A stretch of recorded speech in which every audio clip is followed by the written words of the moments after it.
Quizás usted tiene en sus manos este boletín y la primera, ahí en la portada, solo quiero hacer un comentario, dice intercepción, pero realmente debe decir intercesión.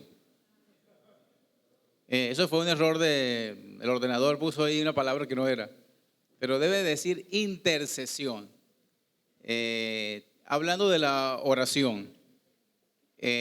¿Cuán profunda pueden ser nuestras raíces o nuestro conocimiento de la palabra de Dios? ¿O cuán profunda debe ser? Y vamos a hablar un poco acerca de este concepto, un fundamento firme. Pero quiero, antes que empecemos con una pregunta, a ver si alguno de ustedes lo puede saber. ¿Cuál es el edificio más alto del mundo? No lo busque en Google porque yo también lo busqué allí. ¿Cuál es el edificio más alto del mundo? Hay 4 posibles opciones. Torre de Santa Cruz. Voy de abajo hacia arriba. Ese está en Santa Cruz, aquí cerca. Jorge lo conoce muy bien. Hay otras torres en Arabia, el Maca Clock, Torre de Shanghái o Burj Khalifa. ¿Cuál de esos piensa que es el más alto del mundo? ¿Alguien vota por el D? Este es el edificio más alto del mundo, según hasta ahora. No sé si mañana van a inaugurar otro que sea más alto que ese, porque hay como una competencia. Y fíjense lo que mide, 828 metros. ¿Cuál es? Está en Dubái, en Emiratos Árabes Unidos. ¿Sabe que dice que tardaron 7 años en construir ese edificio? Una compañía de ingeniería europea construyó ese edificio, tardó 7 años en construirlo, pero de esos 7 años, 3 años estuvo trabajando en los cimientos. O sea, casi la mitad del tiempo, de los años que duró la construcción de ese edificio, y bueno, es todo como un complejo, es bastante grande, pero 3 años aproximadamente tardaron que no se veía nada en el horizonte. Estaban solamente haciendo los cimientos, construyendo los cimientos, preparando el terreno para lo que iban luego a levantar, que es este edificio. Fíjense que los otros se ven como chiquiticos, parece como legos, estos que están aquí debajo. Y algunos de esos antes fueron los más altos del mundo, estos que están aquí alrededor. Y fíjense cómo quedaron, pero me hace pensar en qué necesitamos nosotros como creyentes para llegar a tener unos fundamentos tan fuertes, tan firmes, que puedan soportar cualquier circunstancia, cualquier problema. Un edificio como ese lucha contra la temperatura, el viento, los elementos del sol, la arena, lluvia, y está allí, no se viene abajo. ¿Cuán profundos pueden llegar a ser nuestros fundamentos en la palabra de Dios? Cuando vamos en Colosenses, la semana pasada Jorge nos hablaba de Colosenses, y abren sus Biblias por favor, si no lo han hecho allí en capítulo 1, podemos hacernos la pregunta, ¿dónde los colosenses tenían su fundamento? ¿Por qué el apóstol Pablo le escribió a ellos en esa carta acerca de Jesucristo? Jesucristo es el centro, lo que habla mucho de esta carta es Jesucristo. Si nos hiciéramos la pregunta nosotros, ¿cuál es nuestro fundamento como creyentes? Posiblemente la mayoría va a decir Jesucristo. Sí, Jesucristo es nuestro fundamento, es nuestra base. Quizás lo decimos, hasta lo cantamos en algunas oportunidades. Cantamos y recordamos, nuestro fundamento es Jesucristo, pero realmente oramos para que tengamos un fundamento firme en los versículos, los versículos que vamos a ver hoy, de versículo 3 hasta el 14. Lo que vemos es una oración de intercesión. El apóstol Pablo empieza a orar por los creyentes allí para que llegaran a experimentar lo que verdaderamente es tener un fundamento firme. Más que decir, Jesucristo es mi fundamento, que ellos pudieran mostrarlo, experimentarlo, vivirlo. Y sabe que como creyentes se supone que hemos creído en Cristo. La gran mayoría aquí, si somos creyentes, hemos creído en Cristo. Ya tenemos un fundamento firme, pero ¿cómo experimentamos eso? ¿Cómo lo vivimos? ¿O cómo oramos para que nuestro fundamento realmente sea firme? Pensando un poco en esos edificios de los que se mencionan ahí y algunos otros, ¿cómo sabemos que su fundamento está firme? Bueno, es muy obvio, no se han caído. No hemos escuchado, ay, se cayó el rascacielos más alto en Manhattan. A menos que alguien haya intentado destruirlo, como pasó hace algunos años. Pero no se cae solo. Y la tierra posiblemente se mueve. Puede ser que hay movimientos en la tierra y sigue lloviendo y los elementos siguen estando allí. Pero los edificios se mantienen. Porque tienen fundamento. Realmente están demostrando que tienen fundamento firme porque no están en el piso. Siguen levantados. Nosotros tenemos como creyentes, tenemos un fundamento firme aquí, en la palabra de Dios. Y como iglesia también lo tenemos. Desde que empezamos este año, en junio, después de la asamblea, hemos estado diciendo eso y lo han visto por allí. Tenemos un fundamento firme, tenemos una doctrina firme. Tenemos equipos de gente que viene a servir en la iglesia que está firme. Tenemos un local bien ubicado. Tenemos creyentes comprometidos con la palabra de Dios. Seguimos siendo una iglesia misionera. Un ejemplo lo acabamos de ver con el equipo que estaba en Italia. Seguimos llegando con actividades a la comunidad, como lo que acabamos de hacer en Impacto. Tenemos el hábito de estudiar la Biblia como comunidad. Compartimos. Sistemáticamente estudiamos la palabra de Dios cada domingo. En los grupos de compañerismo comparten la palabra de Dios. Los jóvenes comparten la palabra de Dios. Y cuando ya vamos a leer Colosenses, surge esta oración. Oremos para que tengamos un fundamento firme. Hay tres cosas que el apóstol Pablo ora por los colosenses en los versículos que vamos a leer ahora, para que lleguen a tener un fundamento firme. Y esas tres cosas son las mismas que nosotros hoy en día podemos orar. Para que nuestro fundamento sea firme, se mantenga firme. No solamente que lo digamos, sino que se pueda ver. El apóstol Pablo empieza a orar diciendo que qué bueno que los creyentes han crecido, pero quería que su fundamento estuviera en Cristo. Cuando recibimos la palabra de Dios, algún tipo de fruto da en nosotros. Y ese fruto es la muestra de que realmente estamos creciendo, que estamos buscando el camino de lo que Dios nos dice. Vamos a leer por partes. Vamos a leer inicialmente los primeros 3 versículos, fijando que el apóstol Pablo pide por ellos que tengan un testimonio firme. Y antes de leer lo que dice el versículo, entendemos el testimonio como lo que otro dice de nosotros, con fundamento. Es decir, alguien puede decir algo bueno de nosotros y que sea verdad. También puede decir algo malo y sería lamentable que sea verdad. Eso es nuestro fundamento, nuestro testimonio. Vale, pero el apóstol Pablo dice, vamos a leer versículo 3. Esto es Nueva Versión Internacional, lo que está aquí proyectado. Siempre que oramos por ustedes, damos gracias a Dios, el Padre de nuestro Señor Jesucristo, pues hemos recibido noticias de su fe en Cristo Jesús y del amor que tienen por todos los santos, a causa de la esperanza reservada para ustedes en el cielo. De esta esperanza ya han sabido por la palabra de verdad, que es el Evangelio, que ha llegado hasta ustedes. Este Evangelio está dando fruto y creciendo en todo el mundo, como también ha sucedido entre ustedes desde el día en que supieron de la gracia de Dios y la comprendieron plenamente. Así lo aprendieron de Epafras, nuestro querido colaborador y fiel servidor de Cristo para el bien de ustedes. Fue él quien nos contó del amor que tienen en el Espíritu.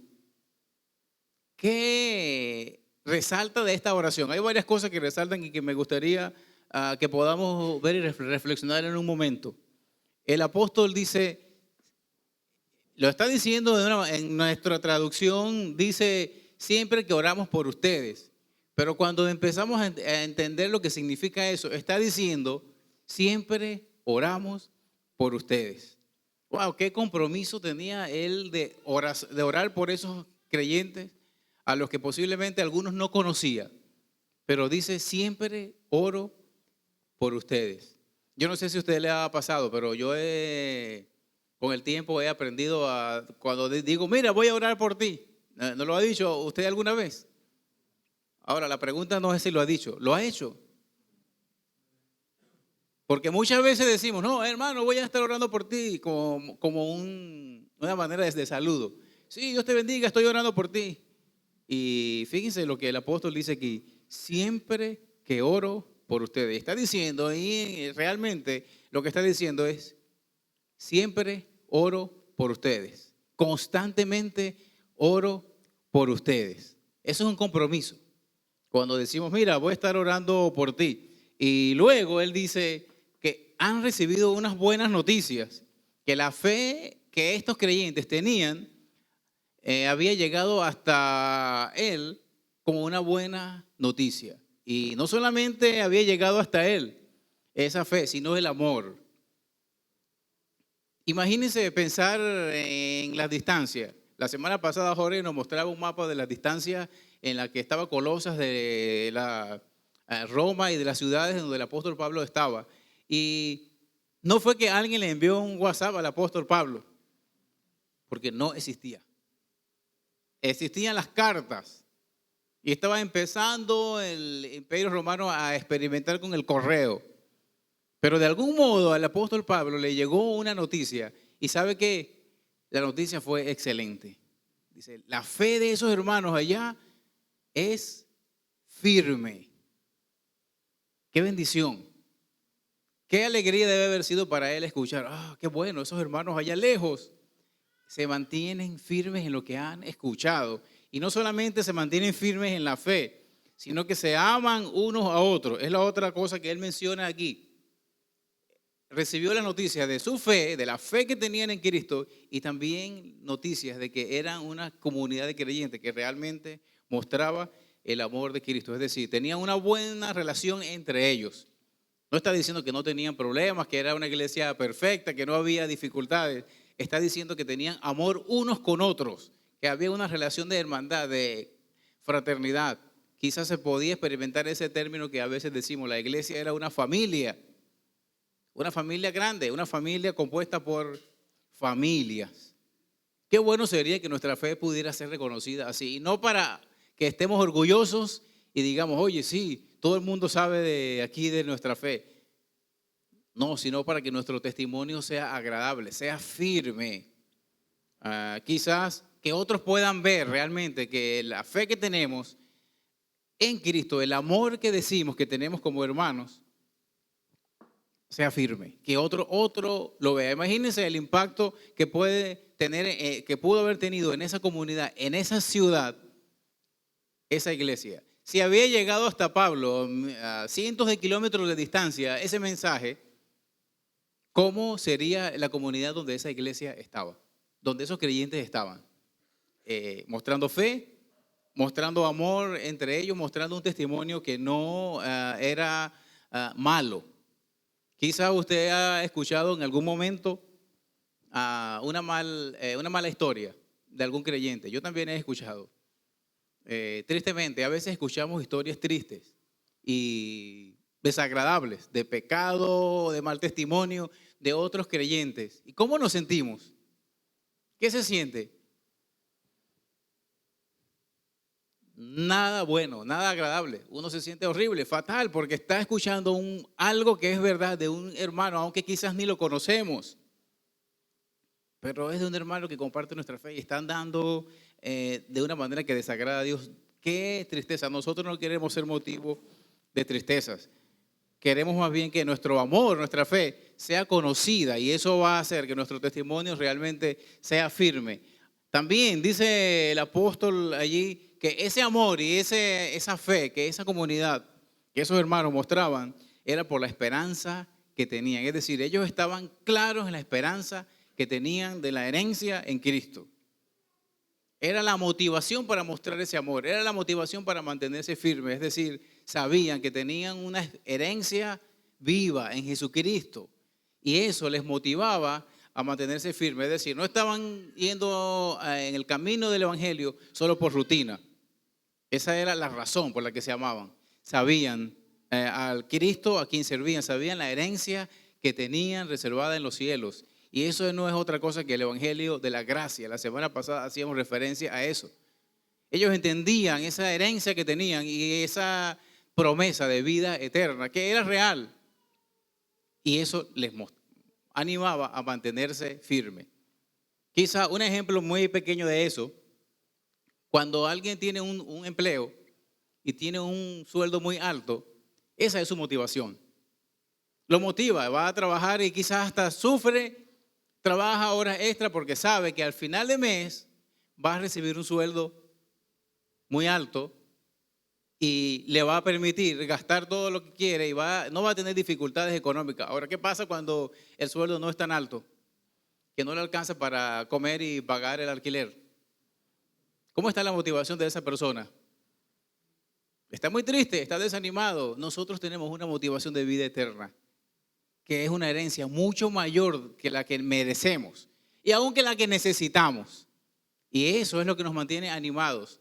El pago que Jesucristo hizo por nosotros, que ahora el apóstol lo menciona en unos versículos más adelante, es mucho mayor de lo que necesitamos, mucho mayor de lo que tenemos. Y es lo que nos mantiene alegres y es lo que nos mantiene firmes en la fe. Sería bueno hacernos una pregunta. ¿Cómo llegaste a conocer de la fe del Evangelio? ¿Quién te habló de la fe en Jesucristo? ¿Cómo fue ese recuerdo que quizás tiene? Posiblemente fue hace mucho tiempo o quizás fue hace poco.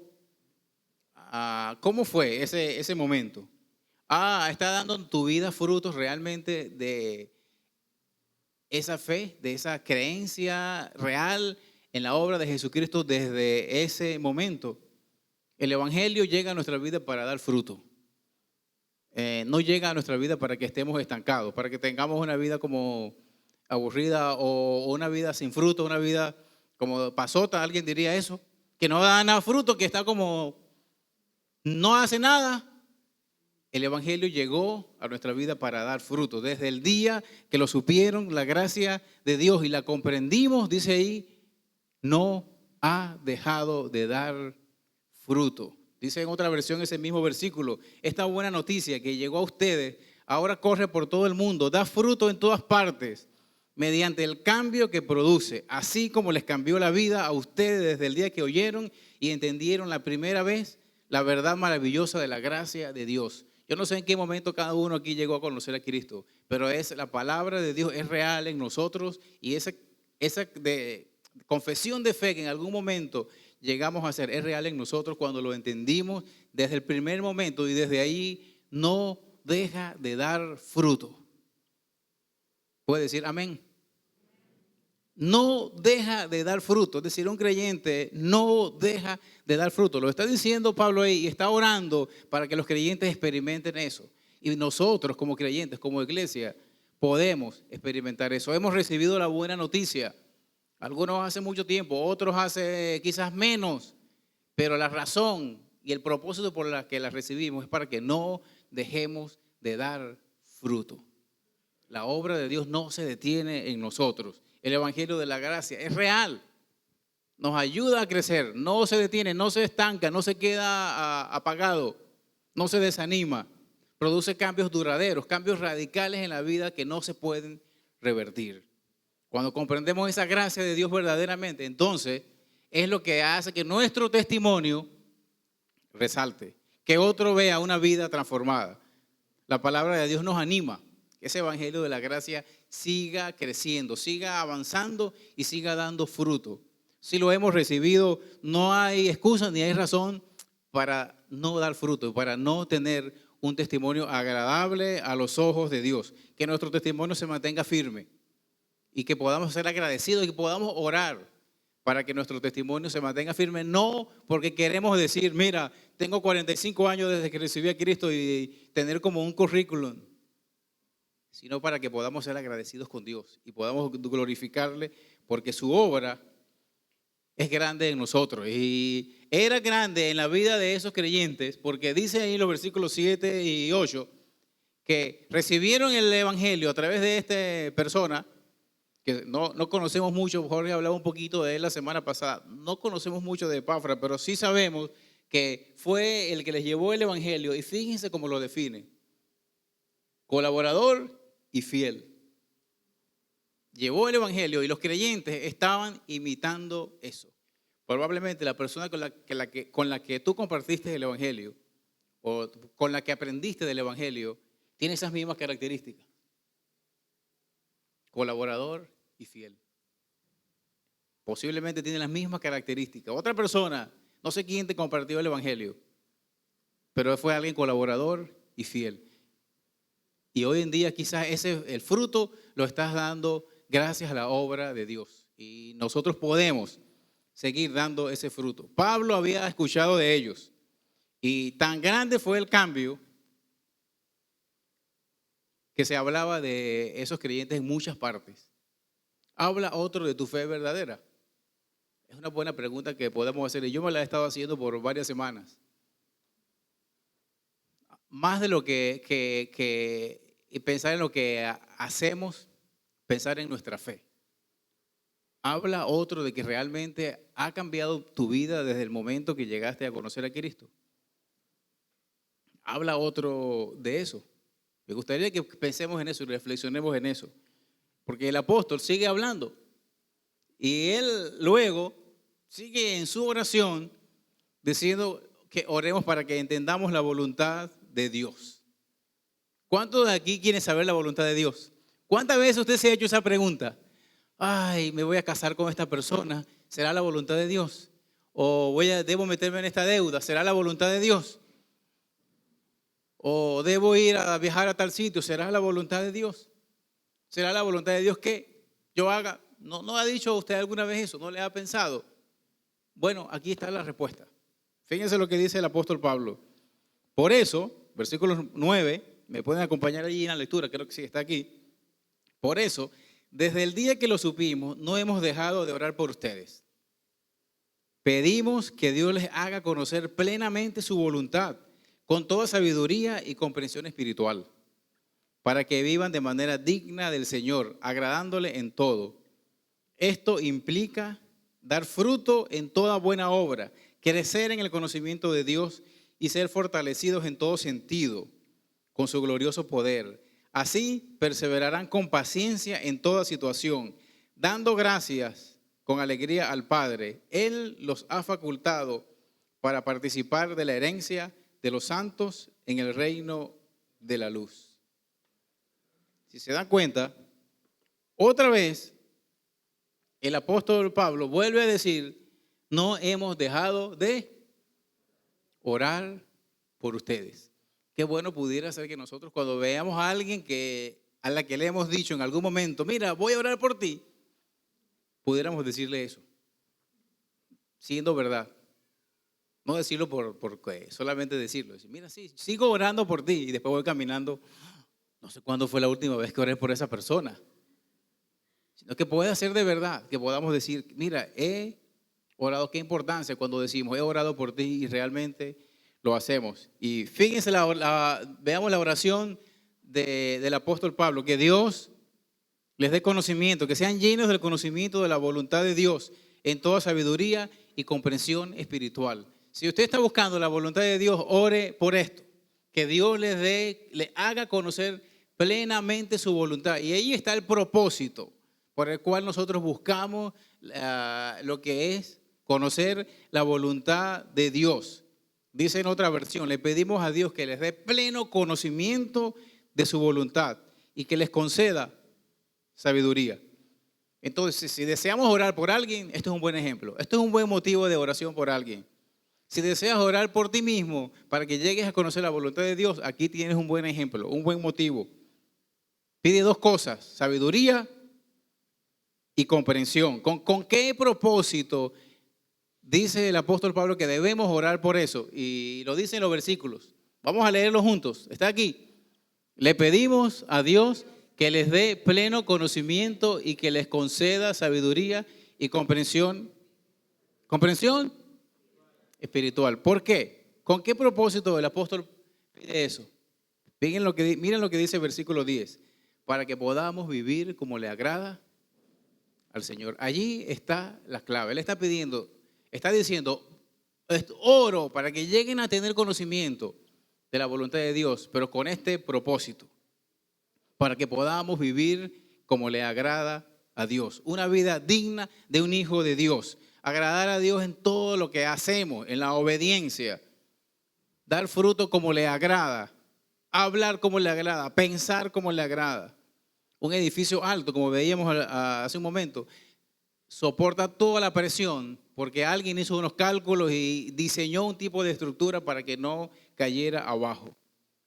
Y vuelvo a decir, como creyentes, nosotros no podemos llevar una vida aburrida, una vida dormida, despreocupados de nuestro andar por Dios. Damos frutos cuando le agradamos. Cuando Jesucristo realmente llega a ser el centro de nuestra vida, damos frutos y servimos a otros, servimos en la iglesia, servimos en la comunidad donde estamos, porque hay esta intención, vivimos para agradar al Señor. Esa es la voluntad de Dios para cada creyente. El apóstol Pablo lo está dejando muy claro aquí. Pide para que llegues a conocer la voluntad de Dios con este propósito. No es para que seamos famosos, o para que tengamos bienes, o para que seamos el mejor estudiante, o para que tengamos la mejor esposa, o la mejor familia, o el mejor negocio, cosa que no está nada mal, pero él está diciendo, llega a conocer la voluntad de Dios en tu vida para que le agrades. Para que agrades a Dios, no para que te agrades a ti mismo, no para que agrades a la sociedad donde estás, agrades a tu familia. No vas a buscar tus propias metas, vas a buscar las metas que Dios ya tiene para ti. Y eso es una definición del evangelio de la gracia. Es la gracia de Dios la que nos permite crecer, avanzar según su voluntad. Dice también aquí, eso implica dar fruto y crecer. Creo que mencionaba hace unas semanas en nuestro viaje en Impacto en Torre del Campo, en esa zona donde hay, no me recuerdo si alguno de los que estaban ahí sabe cuántos olivos, pero alguien nos dijo que eran como varios millones, muchos millones de olivos sembrados. Dice que alguien que trabaja en uno de esos olivos me decía, los olivos empiezan a producir a su máxima capacidad más o menos cuando tienen 80 años. 80 años, es decir, alguien lo siembra y ese que lo siembra no va a llegar a ver cuando ese olivo está produciendo su máxima capacidad. Y de esa persona me decía que quizás llega a producir hasta 100, un olivo, 100 litros de aceite, de oliva precisamente, no de coche. 100 litros de aceite, luego que tiene 80 años de estar sembrado. Y me lo decía alguien que trabaja con eso. Yo pensaba, haciendo una analogía en nuestra vida como cristianos, ¿cuándo un cristiano deja de dar fruto? Si un olivo puede dar fruto no sé cuántos años, ¿cuándo un cristiano deja de dar fruto? ¿Cuándo comienza un cristiano a dar fruto? ¿Qué necesito para dar fruto? Que me poden, me corten, necesito, no sé, citrato de plata, lo que le ponen a las uvas para que empiecen a crecer más rápido. ¿Qué necesito para dar fruto? Si Dios ya me ha dado todo lo que necesito. ¿Qué estoy esperando para dar fruto? Y está diciendo el apóstol Pablo aquí, ora para que vivas como es digno del Señor, para que des fruto, para que crezcas como Él quiere, en el camino que Dios quiere. Es decir, aprovecho la capacitación que me da la iglesia, aprovecho los cursos, aprovecho los grupos de compañerismo, aprovecho los grupos de jóvenes, porque quiero crecer. No solamente quiero pasar un buen tiempo, quiero crecer, quiero ser fortalecido. Dice el versículo 11, en el poder de Dios. Dice otra versión, les pedimos a Dios que con su glorioso poder los haga fuertes. No hay mucho que yo puedo hacer para crecer, porque Dios ya hizo todo. Y en eso consiste, vuelvo a repetir, el evangelio de la gracia que nosotros creemos. Dios nos dio todo lo que necesitamos para crecer. No tenemos excusa. No tenemos excusa para decir, es que yo no sé o no puedo. Lo que sí puedo decir es no quiero, que eso es diferente. Pero está diciendo que ya fuimos fortalecidos en todo sentido.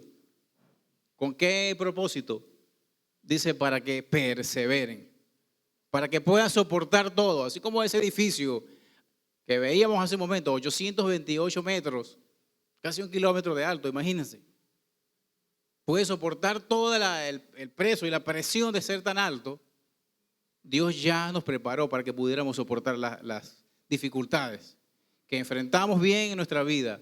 sea por nuestras propias decisiones, por el pecado, por los problemas de otros, por la sociedad, ya Dios nos preparó para que podamos soportar todo y para que seamos agradecidos. Estemos conscientes que Dios nos ha hecho participar de su gracia y podemos orar por eso, para que comprendamos su voluntad de esta manera. Que demos fruto y que no dejemos de dar fruto. Que empecemos a dar fruto si no lo estamos dando. Y si ya lo estamos haciendo, que sigamos dando fruto, porque Dios nos ha hecho participar de su herencia, de su naturaleza. Nos ha facultado, o sea, tenemos la posibilidad de dar fruto, porque depende de Él. Entonces, hasta ahora oramos para que tengamos un testimonio firme. Oramos para que entendamos la voluntad de Dios.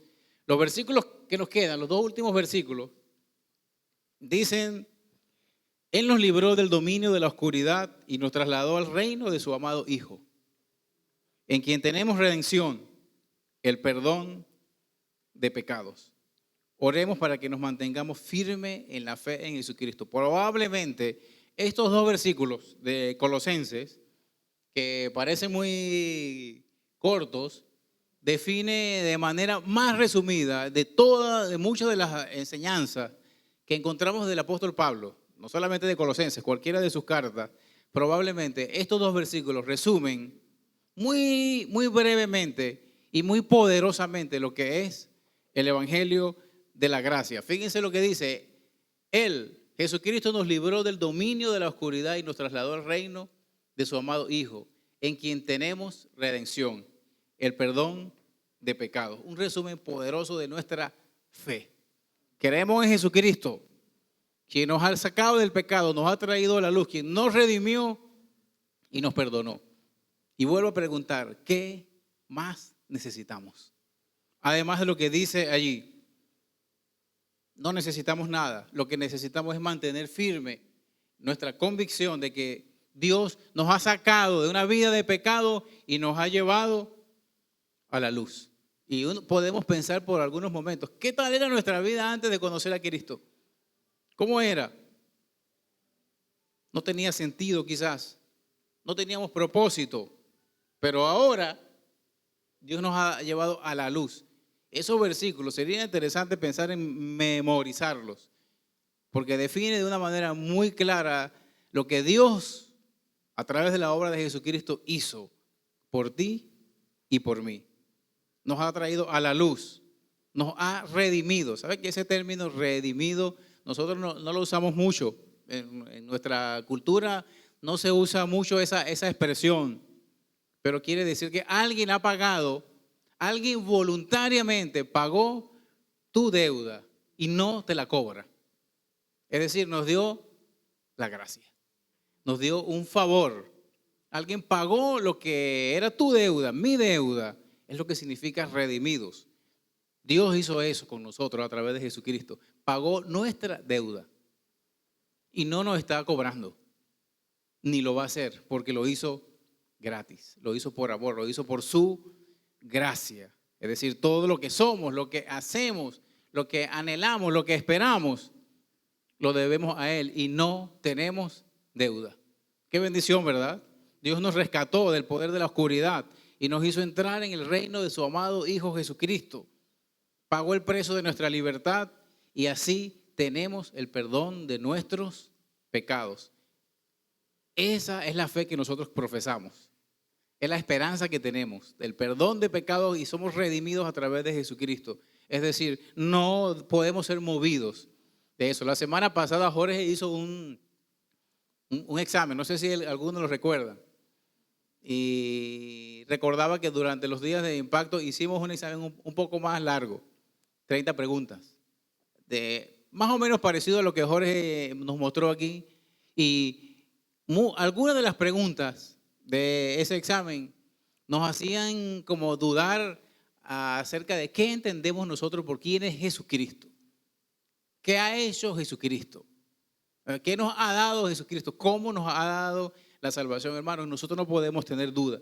No podemos tener duda en el mensaje que profesamos en Jesucristo. O sea, no podemos tener duda en lo que dicen estos versículos. Si usted tiene alguna duda en lo que dicen estos versículos, no quiero que esa duda crezca. No nos gustaría que esa duda crezca. Queremos que se aclare. Si usted está aquí esta mañana y no sabe si ha sido rescatado por Dios, no sabe si su vida está en luz o está en oscuridad, no sabe si ha sido redimido, no sabe si Dios realmente ha perdonado sus pecados, hoy es un buen momento para que lo sepa y lo salga de aquí con plena confianza y convicción que Dios sí perdona pecado. Tenemos que ir a Él, pedir perdón y Dios hará el resto. No tienes que sacrificarte, no tienes que cumplir una penitencia, no tienes que hacer mucho más, solo creer en la gracia de Dios, creer en la obra de Jesucristo. Y vuelvo a leer ese versículo que está aquí. Dios nos rescató del poder de la oscuridad y nos hizo entrar al reino de su amado, de su Hijo amado, quien pagó el precio de nuestra libertad, y así tenemos el perdón de nuestros pecados. Qué bueno sería que todos los que estamos aquí tengamos plena confianza en eso que dice la Biblia, porque eso significa que estamos firmes en nuestra fe. Firmes. Si usted supiera que ese edificio alto, bueno, quizá uno de los que está más cerca, el que está en Santa Cruz, no sé si alguno, si ha ido a Santa Cruz lo debe haber visto. Esos dos torres que hay en Santa Cruz muy altas. Si ha visto esas torres, si usted tuviera duda de que eso puede sostenerlo, ¿sería capaz de entrar ahí? ¿Sería capaz de entrar ahí pensando, esto se está moviendo, se va a caer, mejor me voy por la ventana, ¿no? ¿Sería capaz de entrar ahí? No. Miles de personas entran a esos edificios día a día, y no solamente esos 4, hay muchos más alrededor del mundo, aún aquí en España, en Europa, edificios muy altos. Y nadie está pensando, bueno, muy poca gente estará pensando, ¿será que esto se va a caer cuando va en el ascensor? ¿Usted piensa eso cuando va en un ascensor? Espero que no. No lo pensamos, porque tenemos plena seguridad de que si eso está ahí y lo podemos usar, nos va a sostener. Jesucristo nos sostiene. Es el fundamento que nosotros tenemos firme en nuestra vida y en nuestra comunidad de iglesia. En esta congregación, en la Iglesia Cristiana Fuente de Paz y Esperanza, es nuestro fundamento. Lo ha sido y lo seguirá siendo hasta que Él regrese. Porque esperamos que regrese y regresará por nosotros. Cuando entendemos esa verdad, no tenemos duda. No vivimos temerosos, no vivimos angustiados, porque sabemos en dónde estamos parados. No estamos preocupados que nos vamos a caer, no estamos angustiados. Vivimos confiando en que Dios, lo que Dios hizo por nosotros es real. No vivimos caídos. Nos levantamos y caemos, porque gracias a Dios hemos sido cambiados de oscuridad a luz. Eso es lo que significa permanecer firme en la fe. No tener duda de lo que Dios ya hizo por mí. Quiero presentarle 4 cosas, bueno, 5 realmente, que podemos hacer. Ora para agradecer a Dios. Ora para que tengamos un testimonio firme. Ora para que entendamos la voluntad de Dios firmemente. Ora para que te mantengas firme en Dios. Y ora para que otro sea librado del poder de las tinieblas y trasladado al reino de Jesucristo. 5 maneras como podemos orar y poner en práctica lo que nos está enseñando la palabra de Dios hoy. Si quiere tomar una foto de esto, hágalo. Son maneras muy prácticas cómo puede orar. Ora para agradecer a Dios por lo que ya hizo o lo que ya te dio. Ora para que tu testimonio se mantenga firme, que no sea motivo de obstáculo, que alguien no pueda reclamar algo que has hecho siendo, la verdad, que tus vecinos digan, esa persona es diferente. Que la comunidad aquí en Santa Úrsula diga, la gente que va a esa iglesia es diferente. Tiene algo diferente, quizás no sé qué, pero es diferente. Quiero ser como ellos. Ora para que entendamos la voluntad de Dios firmemente. Y la voluntad de Dios, como lo menciona aquí Colosenses, esos versículos nos habla de vivir dignamente, hacer lo que a Dios le agrada. Ora para que te mantengas firme en Dios. Ahora en medio de las dificultades que pueden llegar a nuestra vida, que no caigamos. Y si caemos, que podamos levantarnos y seguir adelante. Y ora para que otro sea librado del poder de las tinieblas.